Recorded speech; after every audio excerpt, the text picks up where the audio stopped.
हरे कृष्णा दोस्तों, स्वागत है आप सभी का आपके अपने YouTube चैनल हरे कृष्णा में। क्या कभी आपने देश के बड़े बड़े इंटेलेक्चुअल्स और बुद्धिजीवियों को अपने वेद और पुराणों पर सवाल उठाते देखा है? क्या कभी आपने उन्हें टीवी चैनलों पर बैठकर इन सब पे फैक्ट और फिक्शन का सवालिया निशान लगाते देखा है? क्या कभी आपने उन्हें महाभारत पे काल्पनिक होने का लांछन लगाते देखा है? महाभारत काल से जुड़ी बहुत सारी चौंका देने वाली कहानियां आप सभी ने पहले ही सुन रखी होंगी और उन सभी बातों के प्रमाण कभी न कभी आपको वर्तमान समय में मिले ही होंगे। आज का टॉपिक भी कुछ हद तक इसी विषय पर है। एक साम्राज्य या एक कम्युनिटी की एक ऐसी कहानी जो वर्तमान समय को महाभारत काल से बखूबी जोड़ती है। ये कम्युनिटी देश में आज भी मौजूद है। पूरी जानकारी के लिए वीडियो को अंत तक देखें और सब्सक्राइब करना बिल्कुल भी ना भूलें। क्या आप उडुपी के बारे में जानते हैं? क्या आपको पता है कि कैसे महाभारत के युद्ध में लाखों लोगों का बनने वाला खाना ना तो कभी कम पड़ा और ना कभी ज्यादा? ये कहानी है उडुपी के लोगों की, जिसे कभी किसी टीवी सीरियल्स में कवर नहीं किया गया और सिर्फ इसलिए कि उनकी इस कहानी से किसी चैनल की टीआरपी नहीं बढ़ने वाली। वीडियो को अंत तक देखने के बाद आप खुद डिसाइड कीजिए कि महाभारत के युद्ध में उनके द्वारा दिया गया योगदान कितना अहम और कितना महत्वपूर्ण है। मैं सिर्फ इतना कहूंगा, if you want you may consider it the last but certainly not the least.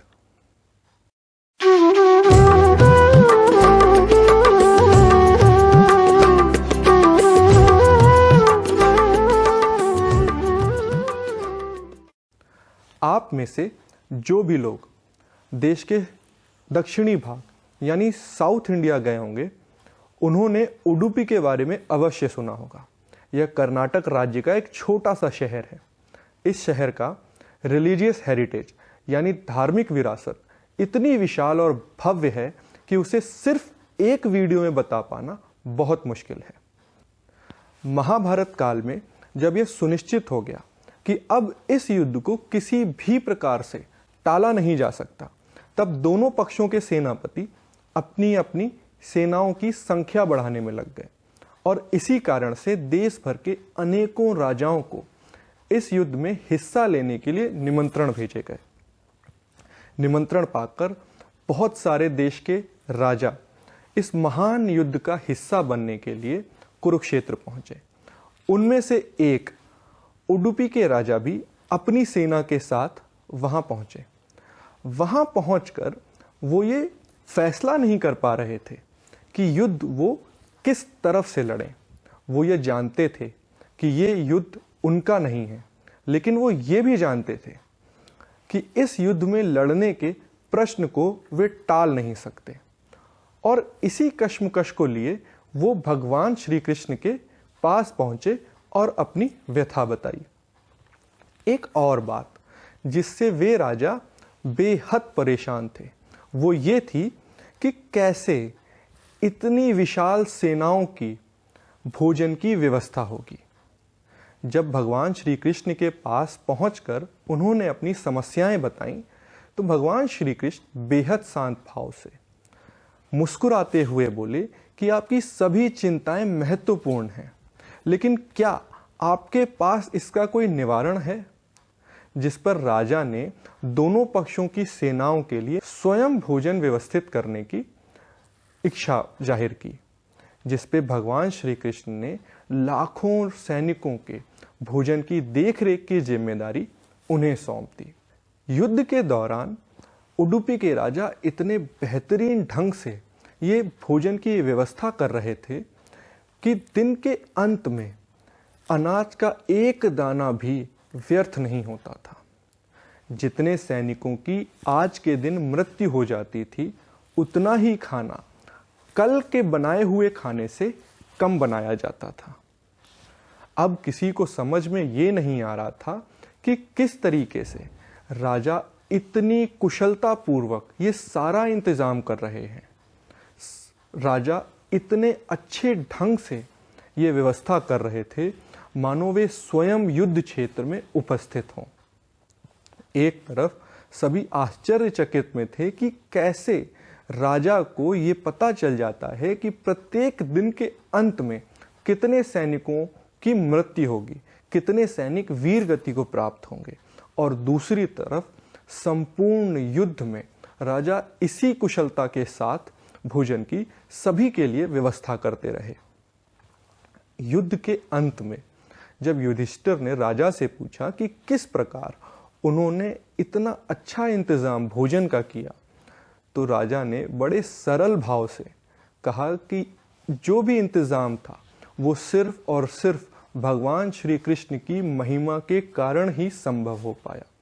इसे स्पष्ट करते हुए उडुपी के राजा बोले कि भगवान श्री कृष्ण को मूंगफली के दाने बहुत पसंद हैं। रोज रात में वे एक बर्तन में भगवान श्री कृष्ण को गिन के मूंगफली के दाने देते थे, और कितने सैनिकों का खाना उन्हें अगले दिन कम बनाना है, इस बात का अंदाजा वे बचे हुए दानों से लगाते थे। अब आप सोचिए कैसे राजा अंदाजा लगाते थे। मान लीजिए आज के दिन श्री कृष्ण भगवान ने सिर्फ 10 दाने खाए, तो उसका अंदाजा राजा इस प्रकार लगाते थे कि अगले दिन 10,000 सैनिकों की मृत्यु होगी, और उतना ही खाना लगभग वे कम बनाते थे। जैसे कि किसी दिन भगवान श्री कृष्ण ने अगर सिर्फ 5 ही दाने खाए, तो इसका अंदाजा राजा ये सोचकर लगाते थे कि अगले दिन सिर्फ 5,000 सैनिक ही वीर गति को प्राप्त होंगे, और उतना ही खाना उन्हें कम बनाना है। बात को विस्तृत करते हुए राजा ने बताया कि उनका ये अंदाजा कभी भी गलत नहीं हुआ, और संपूर्ण युद्ध में भगवान श्री कृष्ण उन्हें राह दिखाते रहे। भगवान की महिमा जानकर सभी दंग रह गए। कहते हैं उडुपी के लोग कृष्ण के उपासक हैं, और उनके दिखाए हुए रास्ते पर वे आज भी चल रहे हैं। उडुपी के बहुत सारे लोग आज भी केटरिंग बिजनेस में हैं, और देश के बहुत सारे लोगों के खाने की व्यवस्था कर रहे हैं। उडुपी के खाने का जायका भी कुछ अलग और अनोखा है, जिसे देश भर में बहुत पसंद किया जाता है। कहते हैं खाली पेट कभी भी युद्ध नहीं जीते जाते। अब आप स्वयं विचार कीजिए कि उडुपी के लोगों का योगदान महाभारत के उस युद्ध में कितना अहम और कितना महत्वपूर्ण था। उडुपी के लोगों की ये कहानी इस बात की साक्षी है कि भगवान अगर किसी के लिए कोई राह या कोई दिशा निर्धारित करते हैं, तो उस पे चलने के तरीके भी वे खुद ही बताते हैं। बस उनके दिए हुए इशारों को समझने का काम वे हम पे छोड़ देते हैं। अब शायद इतना तो हम कर ही सकते हैं। ये कहानी थी उडुपी के लोगों की। आशा करते हैं आपको आज का टॉपिक, आज का ये वीडियो पसंद आया होगा। एक बार फिर मिलेंगे एक नए वीडियो, एक नए टॉपिक के साथ। तब तक के लिए आप अपना ख्याल रखिए, स्वस्थ रहिए, सुरक्षित रहें। हरे कृष्णा, राधे राधे।